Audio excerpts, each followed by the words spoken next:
All right, today we're going to pull back the curtain on a hidden force in economics. Seriously, it dictates the price of just about everything you buy, from your morning coffee all the way up to your next car. It's the reason some price changes feel like no big deal, while others feel like a total game breaker. Have you ever really thought about this?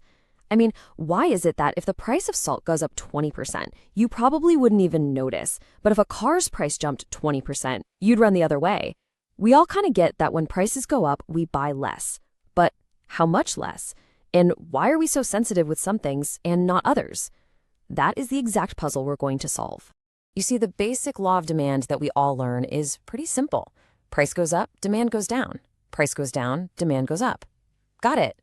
But here's the thing it doesn't tell you. It doesn't tell you by how much. And that right there is the missing piece. It's where the real story begins. So to really understand the magnitude of these changes, we need a much more powerful tool.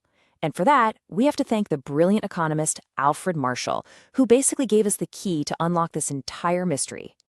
And here it is. The concept is called the elasticity of demand. It sounds a little academic, I know, but all it really is a way to measure exactly how much our buying habits are going to bend or stretch or maybe even break when a price changes. It finally puts a number on our reactions. You know, the absolute best way to think about this is with a rubber band. Seriously, the demand for some products is like a super stretchy rubber band. You give the price a little pull and the demand stretches a lot. But for other products, demand is like a really stiff old rubber band. You can pull and pull on that price and demand just barely moves an inch. And this whole rubber band idea brings us to what we can call the elasticity spectrum. We can actually map out these different levels of stretchiness into 5 main types, running all the way from completely rigid to, well, infinitely stretchy. So let's start at one extreme end of our spectrum, with the absolute stiffest rubber band you can possibly imagine. This is what economists call perfectly inelastic demand. Okay, I know this graph might look a little intense at first, but stick with me. That vertical axis is the price, and the horizontal one is the quantity people buy. See how that demand curve is a perfectly straight vertical line? That's the whole story. It means that no matter how high or low the price goes, the quantity people demand stays exactly the same. Think about something like life-saving medicine. The price could literally double, but the demand? It's not going to budge. In this case, we say the elasticity is 0. All right, let's take just one step along our spectrum. This is where most necessities live. It's called relatively inelastic demand. The rubber band is still super stiff, but it's got a little bit of give to it. So the big idea here is that a big change in price leads to a much smaller change in how much people buy. And the visual clue is that really steep demand curve. A big drop on the price axis only causes a tiny little shift on the quantity axis. Think about things like salt or basic food. If the price skyrockets, you might buy a little less, sure, but you still gotta eat. For these, the elasticity value is less than 1. Right in the dead center of our spectrum, we find this perfectly balanced point. This is unitary elastic demand. This is our perfect balancing act. What it means is that a change in price leads to an exactly proportional change in demand. So if the price drops by, say, 20%, sales will increase by, you guessed it, exactly 20%. It's a perfect one-to-one relationship, and the graph has this specific curve to show it. Here, the elasticity value is exactly 1. Okay, now we're moving over to the stretchy side of the spectrum. This is where just a small tug on the price can create a huge reaction in demand. So here, a small change in price leads to a much, much bigger change in demand. And you can see it in the graph, right?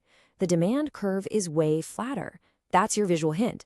It means even a tiny drop in price can cause a huge surge in the quantity people want to buy. This is what you see with comfort items and luxury goods, things we want but don't strictly need. If a fancy car goes on sale, demand can just shoot through the roof. The elasticity value here is greater than 1. And that brings us to our final stop, the most extreme, kind of theoretical end of our spectrum. This is the infinitely stretchy rubber band. So check out the graph here. The demand curve is a perfectly flat horizontal line. Now, this is mostly a theoretical idea, but it's an important one. It pictures a situation where consumers have perfect substitutes. Imagine 2 brands of bottled water that are completely identical. If one seller raises their price by even a single penny, what would happen? Everyone would instantly switch to the other one. Demand would just drop to 0. In this case, the elasticity value is infinity. Okay, so we've seen the what. We get the 5 types of elasticity. But the really interesting question is the why, right? What are the actual reasons that make the demand for something stiff, like a rock, or stretchy, like a rubber band?